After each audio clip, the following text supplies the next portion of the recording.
So service ABS, what does the error message mean on a Dodge, Chrysler, Jeep, really any car? Service ABS means your anti-lock brake system is not working.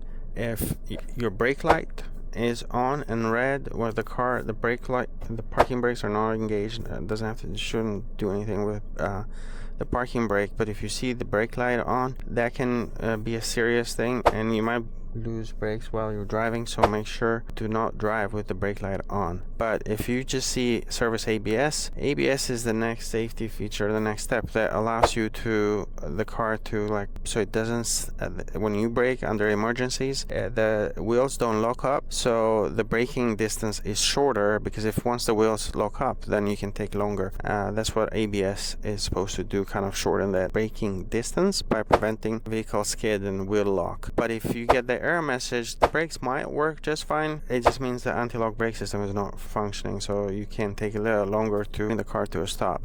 The most common problems where you see that error message is, one is the ABS wheel speed sensor. At each wheel you have a sensor that measures how fast the wheel is going. Those do go bad, pretty common. Don't have to just replace all of them. Get a full system scanner like this one, for example, and then go to an ABS control unit. You can read the codes there. Most likely you're just going to have a full code that's telling you exactly from right wheel speed sensor is defective. In this case is a store code, maintenance mode was deactivated. But you can have wheel speed sensors. You can go to live data as well, and then actually read. You can drive the car and you can actually read the speeds, the inputs from each sensor, so that helps you narrow it down and know exactly which one is bad.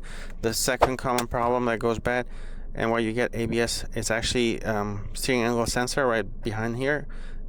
There's a sensor that measures the degrees and how much you're turning the steering wheel. That input is needed because ABS uses that input to determine if the wheel on the right should be spinning faster than the wheel on the left when you're making a turn and things like that. It just calculates the RPMs of each wheel, and based on that it applies the correct pressure on the brakes. But so the steering angle sensor is a common one, and the third one is low voltage. So these cars, like if you have a weak battery, is not holding very well, or maybe the voltage regulator alternator are acting up, you might get the ABS warning light, but you probably end up having a bunch of other issues as well if it's low voltage battery issues. So in that case, what does really help is if you have a full system scanner. Here we're using the mechanic scanner.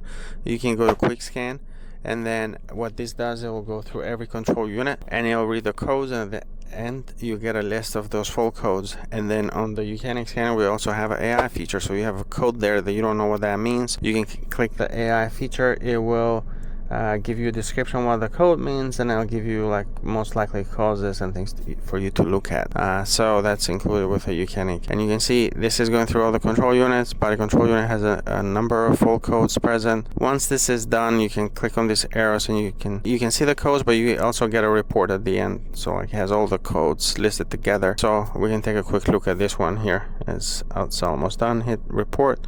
You can see the control unit, but scroll down here and then you can see actually the full codes and what's active. And sometimes you never scan the car for a long time, you're going to have tons of full codes, a lot of stored ones, as you can see in this one. What you want to do is you want to hit clear, erase all.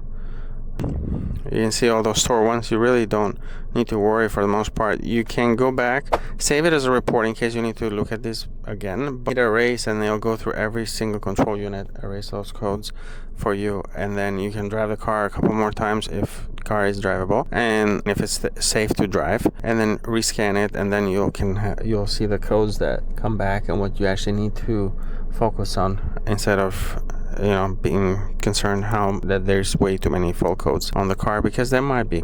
So that's how you deal with that ABS warning light and some of the most common issues that cause that. Thank you for watching Mechanic, where you can be the mechanic.